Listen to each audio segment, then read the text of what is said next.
Fluida statis adalah fluida yang berada dalam fase tidak bergerak atau diam, atau fluida dalam keadaan bergerak tetapi tidak ada perbedaan kecepatan antar partikel fluida tersebut. Bisa juga dikatakan bahwa partikel-partikel fluida tersebut bergerak dengan kecepatan seragam, tidak menimbulkan yang namanya gaya geser. Beberapa rumus fluida statis adalah sebagai berikut. Yang pertama adalah massa jenis. Dalam fisika, ukuran kepadatan atau densitas benda homogen disebut massa jenis, yaitu massa persatuan volume. Semakin tinggi massa jenis suatu benda, maka semakin besar pula massa setiap volumenya. Hal ini berfungsi untuk menentukan zat. Setiap zat memiliki massa jenis yang berbeda. Secara matematis, massa jenis dituliskan sebagai berikut, yaitu Rho sama dengan massa per volume. Keterangan M atau massa dengan satuan kilogram atau gram, dan V adalah volume dengan satuan M kubik atau cm kubik, dan Rho atau massa jenis dengan satuan kilogram per meter kubik atau gram per cm kubik. Bila Rho air lebih besar daripada Rho benda, maka benda akan mengapung. Bila keduanya sama besar, maka benda melayang di dalam air. Namun jika Rho lebih besar daripada Rho air, maka benda dikatakan tenggelam.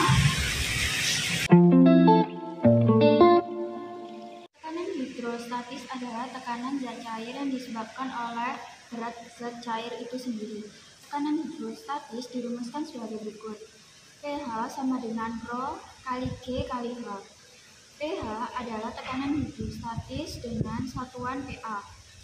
Rho adalah massa jenis zat cair dengan satuan kilogram per meter kubik. G adalah percepatan gravitasi dengan satuan m per meter per sekon persegi. H adalah kedalaman dari permukaan zat cair dengan satuan meter. Itu adalah hukum-hukum fluida statis. Yang pertama, hukum Pascal. Bunyi hukum Pascal adalah tekanan yang diberikan kepada suatu fluida dalam ruangan tertutup diteruskan tanpa berkurang ke setiap titik dalam fluida dan ke dinding bejana. Hukum Pascal dirumuskan sebagai berikut. P1 sama dengan P2 atau F1 bagi A1 sama dengan F2 bagi A2. Dengan keterangan P1 P2 adalah tekanan pada piston 1 dan piston 2 dengan satuan PA. F1 F2 adalah gaya tekanan pada piston 1 dan piston 2 dengan satuan N besar. A1 A2 adalah luas penampang pada piston 1 dan piston 2 dengan satuan M persegi. Ini adalah contoh praktikum hukum Pascal. Contoh praktikum hukum Pascal. Alat dan bahan yang digunakan yaitu ada botol yang diisi dengan cuka Dan ada galon yang sudah diisi dengan baking soda atau soda kue dengan takaran ini setengah, yang ini 1, dan yang terakhir 2 sendok makan. pertama kita menggunakan takaran setengah sendok makan.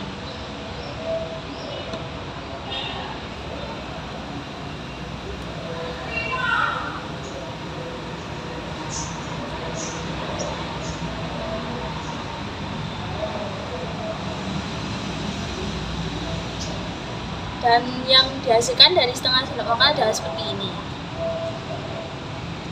Percobaan yang kedua dengan takaran 1 sendok makan.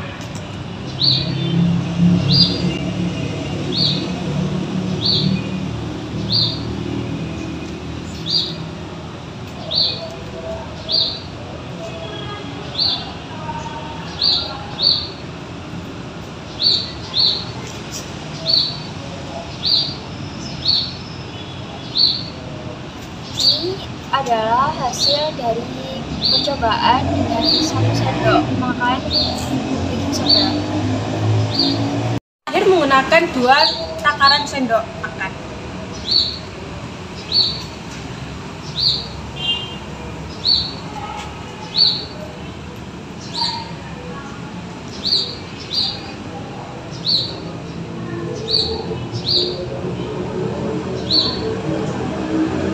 Yang dihasilkan adalah seperti ini.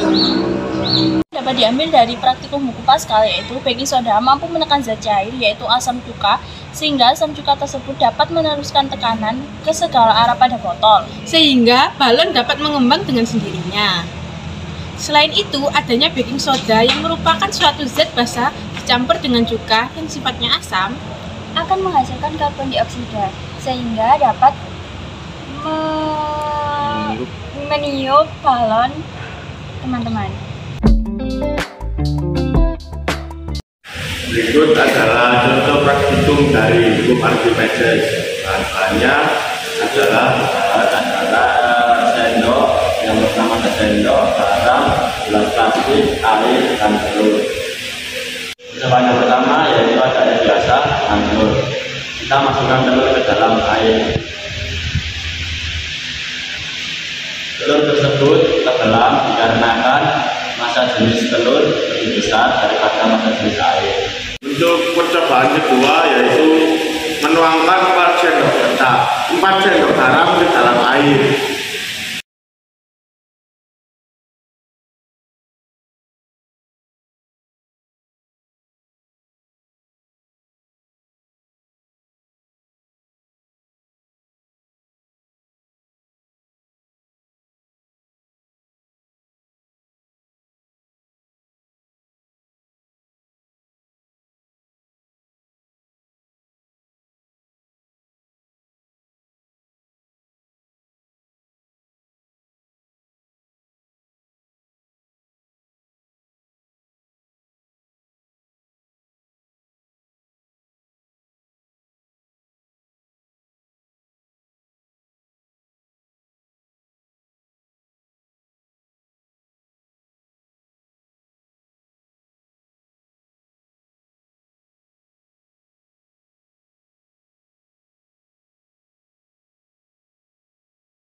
Jika dirasa sudah larut, kemudian telur dimasukkan ke dalam air yang diisi garam tadi.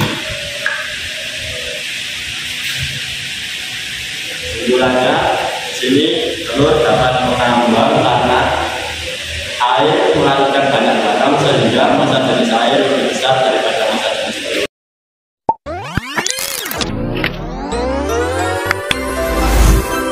Adalah contoh soal yang pertama. Bejana berisi air dengan massa jenis 1000 kg per meter kubik. Jika G sama dengan 10 M per S persegi, tekanan hidrostatik pada titik P adalah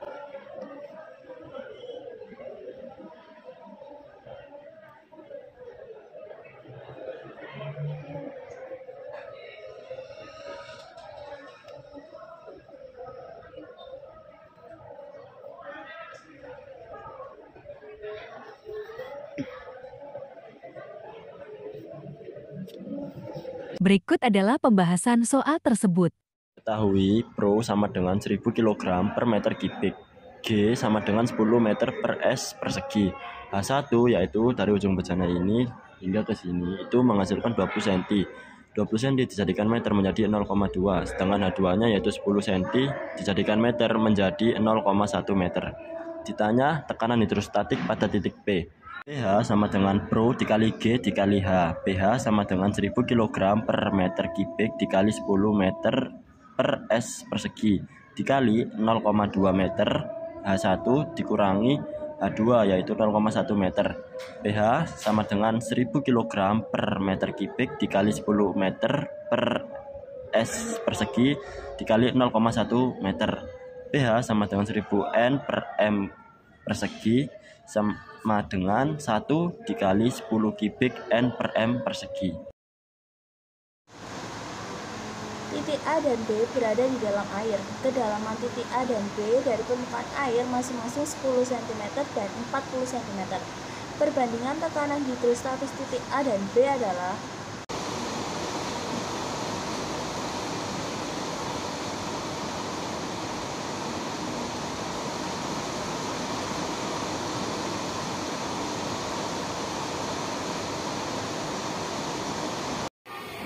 diketahui HA adalah 10 cm, HB adalah 40 cm.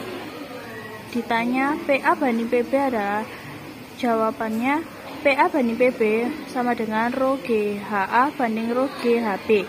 PA banding PB sama dengan HA banding HB. PA banding PB sama dengan 10 cm dibanding 40 cm. PA banding PB sama dengan 1 dibanding 4. Jadi perbandingan tekanan hidrostatis titik A dan B adalah 1:4. Berikut adalah contoh soal yang ketiga. Segumpal es dalam keadaan terapung di laut, volume seluruhnya adalah 5.150 desimeter kubik, massa jenis es sama dengan 0,9 kg per desimeter kubik, dan massa jenis air laut sama dengan 1,03 per desimeter kubik. Volume es yang menonjol di atas permukaan air laut adalah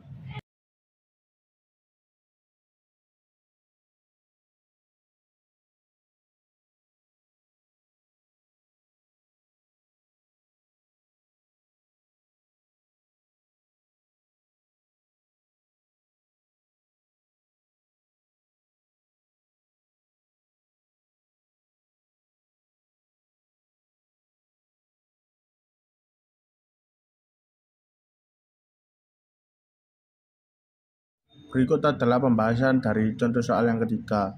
Diketahui rho air laut adalah 1,03 kg per desimeter kubik, rho es sama dengan 0,9 kg desimeter kubik, dan volume es adalah 5.150 desimeter kubik. Yang ditanya adalah volume es yang menonjol.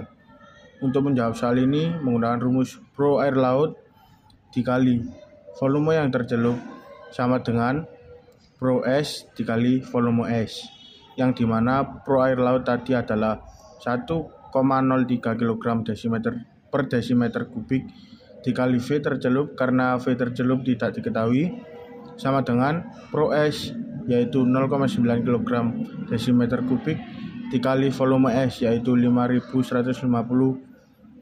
desimeter kubik. V tercelup sama dengan 0,9 kali 5.150 per 1,03 sama dengan 4.500 desimeter kubik. Untuk mencari volume es yang menonjol, yaitu V total dari es tersebut dikurangi V tercelup, yaitu 5.150 desimeter kubik dikurangi 4.500 desimeter kubik menghasilkan 650 desimeter kubik untuk volume es yang menonjol tersebut. Berikut adalah contoh soal yang keempat. Sebuah gabus dimasukkan ke dalam air. Ternyata 75% volume gabus tercelup dalam air. Maka massa jenis gabus tersebut adalah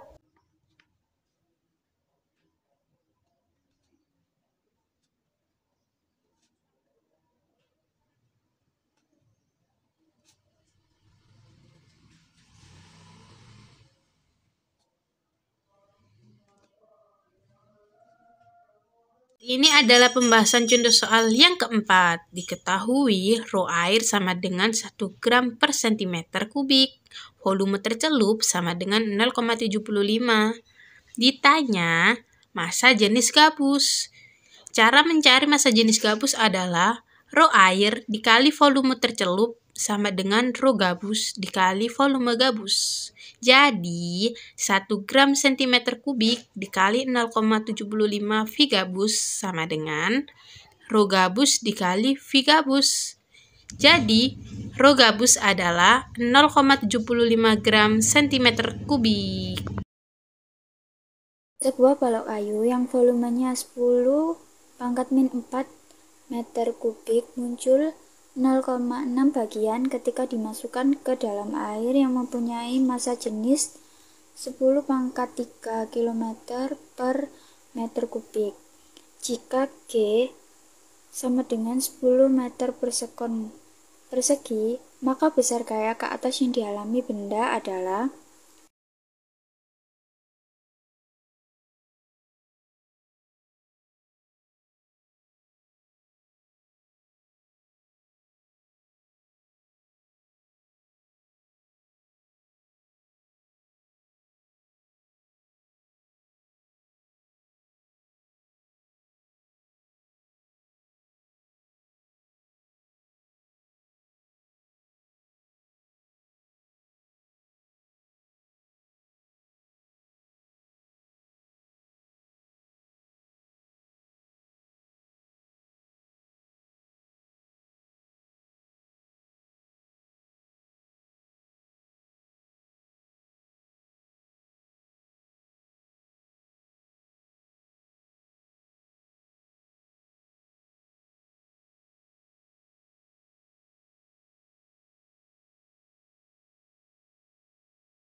Sepotong emas dengan massa 50 gram dicelupkan dalam minyak tanah yang massa jenisnya 0,8 gram per cm kubik mendapat gaya ke atas 0,04405 N.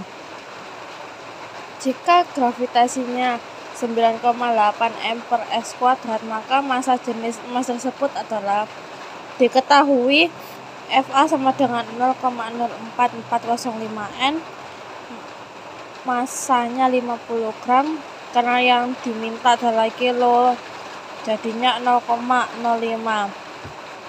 Rho M sama dengan 0,8 gram per cm kubik menjadi 800 gram per m kubik. Dan gravitasinya adalah 9,8 M per S kuadrat. Ditanya Rho B. Ini menggunakan rumus hukum Archimedes, yaitu Fa sama dengan Rho M kali G kali Vb. Vb rumusnya adalah Fa bagi Rho M kali G. Karena yang diminta adalah Rho B, maka rumusnya W sama dengan M kali G. Rumus M menjadi Rho B kali Vb.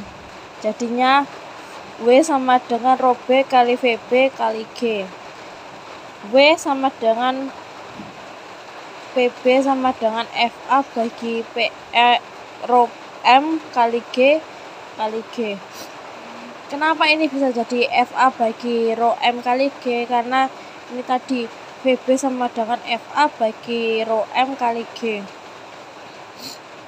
Dan yang diminta adalah mencari Rho B. Jadinya W sama W kali Rho M bagi Fa.